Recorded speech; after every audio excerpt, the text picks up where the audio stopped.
सिंहासनगता नित्यं पद्माश्रितकरत्वया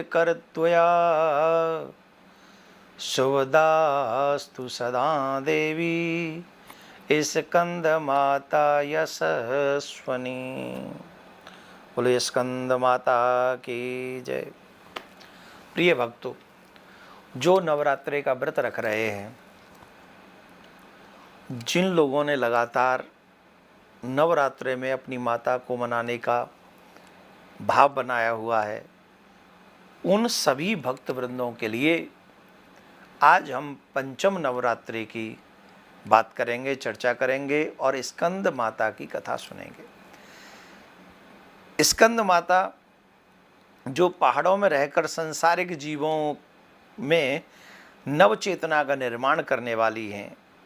नवरात्रि में 5वें दिन की देवी की पूजा अर्चना की जाती है।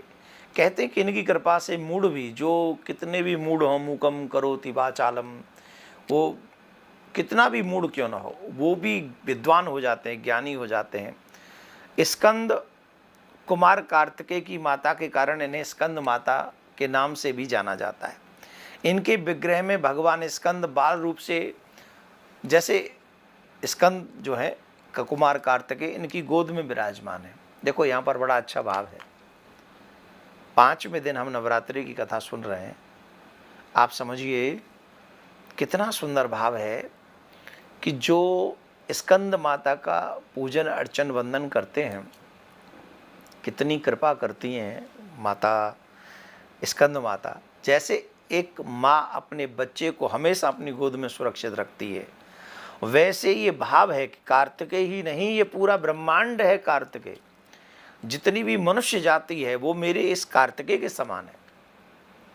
जो भी मेरी गोद में मेरी पूजा करेगा वो मेरे कुमार कार्तिकेय की तरह है। एक कहानी आती है कि देवराज इंद्र ने किसी कारण से कोई बात ऐसी हो गई जिसके कारण माँ स्कंद माता क्रोधित हुई और देवराज इंद्र को अपने जान के लाले पड़ गए। माँ इंद्र को लगा कि अब मुझे मेरे प्राण कोई नहीं बचा सकता। तब इंद्र ने अपने प्राण बचाने के लिए हे स्कंद माता ऐसा कहकर माँ स्कंद माता की पूजा की, अर्चना की, वंदना की।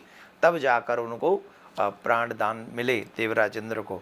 तो जैसे कोई भी बच्चे के ऊपर आक्रमण करे तो कोई भी माँ उसकी बचाने के लिए आ जाती है, वैसे ही माँ स्कंद माता हम सबके मनोरथों को पूर्ण करती हैं। जो इनकी पूजा करते हैं उन्हें मुक्ति तक को प्रदान करती हैं। और बताइए इससे बड़ी क्या बात होगी। इसलिए हमें हमेशा 5वें नवरात्रि में तो पूजन करना ही है, पर जब भी आप चाहें इनका पूजन आप कर सकते हैं।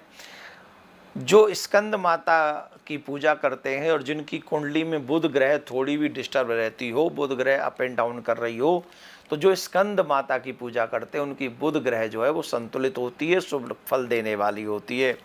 और स्कंद माता को चाहिए कि हम लोग सभी केले का भोग लगाएं। जब केले का भोग लगाते हैं तो स्कंद माता हम सब के ऊपर बड़ी प्रसन्न होती है। माता रानी आप सबके मनोरथों को सिद्ध करे, ऐसे ही मैं प्रार्थना माँ से करता हूँ। और जैसे उन्होंने कुमार कार्तिकेय की रक्षा की, वैसे आपकी, आपके परिवार की, आपके इष्ट मित्र और फ्रेंड सर्कल और रिलेटिव्स जो हैं उनकी भी रक्षा करें। राधे राधे।